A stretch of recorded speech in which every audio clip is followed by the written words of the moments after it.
4 years ago, I went out into the English Channel repeatedly, filming dinghies coming across the channel, dinghies with an average of 16 people per boat.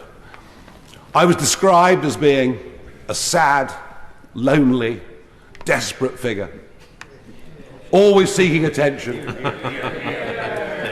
And I've no doubt there are some that think that's still the case today. Spot on. Thank you. But I did it because it was obvious to me what was going to happen. It was obvious that there would be a huge influx of people illegally coming to Britain across the English Channel, and it would happen because we'd stopped deporting people who came to Britain illegally. And perhaps the Labour Party might want to reflect themselves on the last period of Labour government, where we had Home Secretaries like David Blunkett, far, far to the right of people like the Shadow Home Secretary today. You came to Britain illegally during the last Labour government. Your feet didn't touch the sides. You were gone, you were out. Indeed, in the last year of the Labour government, from 2009 to 10, 50,000 people who came here illegally were deported. Now, none of that happens anymore. It didn't happen under 14 years of Conservatives, and it clearly isn't going to happen under this Labour government. And I wonder why. I think you'll find it's the increased role of a court overseas that was set up in the wake of World War II with the very, very best of intentions that has now completely outlived its usefulness. It is, of course, called the ECHR, the European Court of Human Rights, and it was the Labour government that enshrined the Convention into British law. We will not stop the boats, even if we sent a handful to Rwanda. We will not stop the boats by attempting to smash the criminal gangs. We've been doing that to the drugs industry in Britain year after year, decade after decade, with no success whatsoever. Yeah. The financial rewards for smuggling people across the English Channel can now net a gang 2 to 3 million euros a week. Whatever prison sentences or penalties are put upon them, there will always be people volunteering to make millions of euros a week.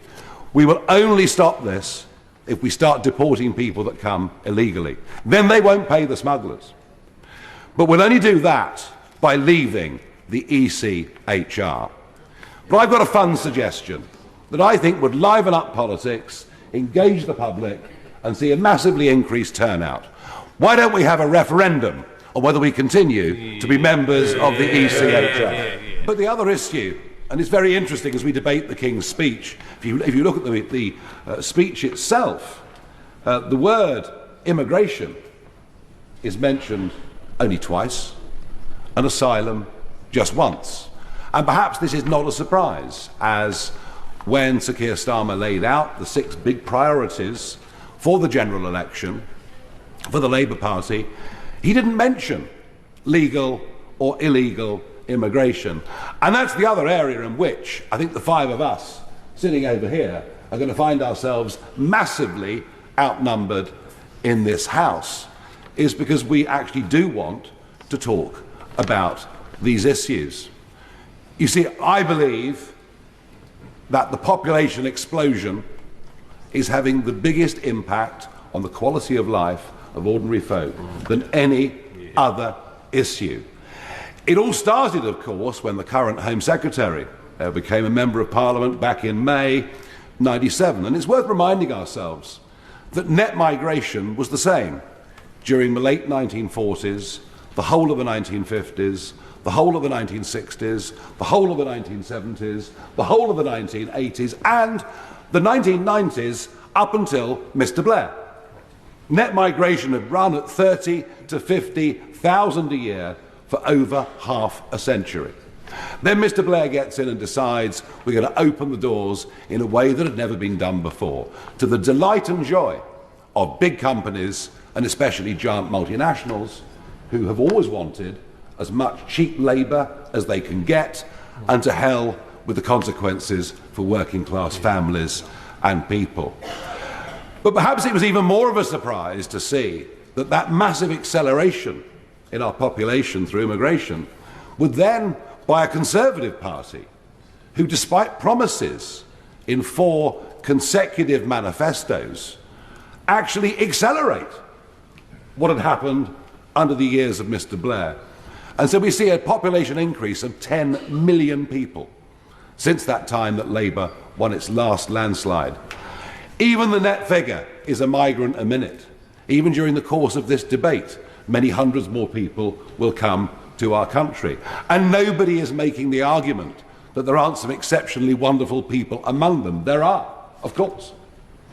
But the sheer level of population means we have to build a new house every 2 minutes, even if the Labour government is able to fulfil the 1.5 million houses that it wants to build during the lifetime of this Parliament. It will make no dent at all on the current shortage of housing. Rents have risen by 25% since 2021. Why? Population increase and pressure. And the list goes on through access to health services, to congestion, to pressure on infrastructure. The population crisis is the biggest impact affecting people's lives, damaging their quality of life, and virtually nobody in this place even wants to talk about it.